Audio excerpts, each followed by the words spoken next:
reka mbasuze kandi mbifurize ibihe byiza. Nge nitwa Kimana Ernest, yitwa Ihaho TV. Babwira ko ari iyi nkuru itugezeho kano kanya ikiri no kubana uko pariki ya Nyungwe igice cyabweyeye ubu ngubu yafashwe n'inkongi y'umuriro.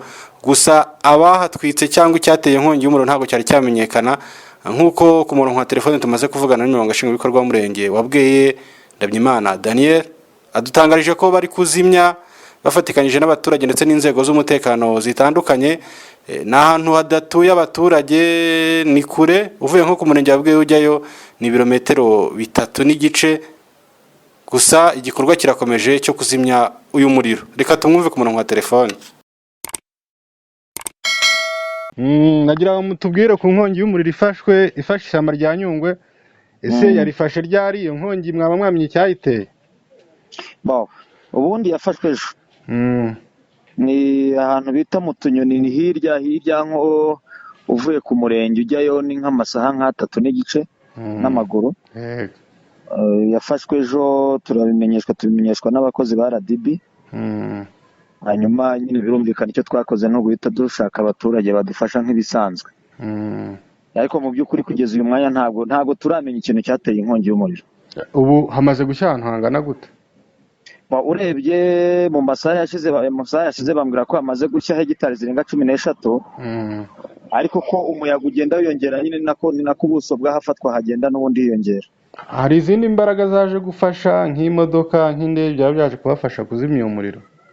Ntazo kugeza ubu ngubu, ni imbaraga z'abaturage. Ishyamba z'abaturage dufatanyije n'inzego z'umutekano birumvikana tubana mu murenge. Ku buryo ubona nitugira amahirwe nyine wenda biraza gukunda. Wenda biramutse byanze nibwo twaza gusaba izindi support zidasanzwe. Hari icyizere gihari se ko byaza gukunda? Icyizere kirahari kubera ko urebye n'ubundi ryagiye rifatwa mu bice bitandukanye. Ubwo hari igice kimwe cyari cyarangiye bamaze kukizimya, ahandi baciye za nzira bita ngo ni nyirantarengwa ku buryo umuriro udashobora kuba batambuka warenga ngo ujya ufatisha ikindi gice. Ariko kubera umuyaga ibiti biba byafashwe bikaba byagwa ku rundi ruhande, naho ngaho umuriro uri kugenda uzamukira. Naho ubundi iyo biza ko bitari by'umuyaga cyangwa se bya biti bifatwa ngo bize gutwika ahandi, byakagiye kuba byarangiye. Ni mu kahe kagari aho ngaho? Ni mu kagari ka Nyamuzi. Umudugudu ni Gakopfu. Murasaba iki abaturage bahoze abweye ishyamba ntabwo ryari riherutse gushya muri rusange? Niki mubasaba ubutumwa bwa? Muri rusange ubundi icyo dusaba abaturage cya mbere no kuduha amakuru ku bantu bagiye mu ishyamba. Icyo cya mbere gutanga amakuru, kuko urebye wenda mu myaka yashize hakorerwaga ubuhigi, hagakorwa ibijyanye no guhakura ubuki, ariko byari byarahagaze rwose, wabonaga nta kibazo cyari gihari.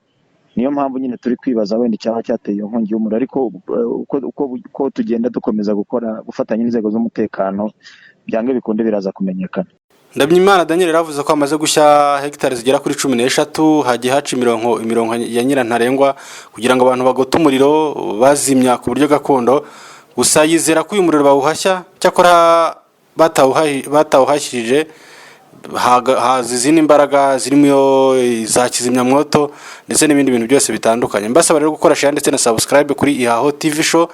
Nge nitwa Kimana Ernest, gahunda z'TV yo zirakomeje. Niyo nkuru nabagezeho kuri uyu mugoroba, niyo nkuru y'umunsi. Ndabashimiye, mukomeze kugira umugoroba mwiza.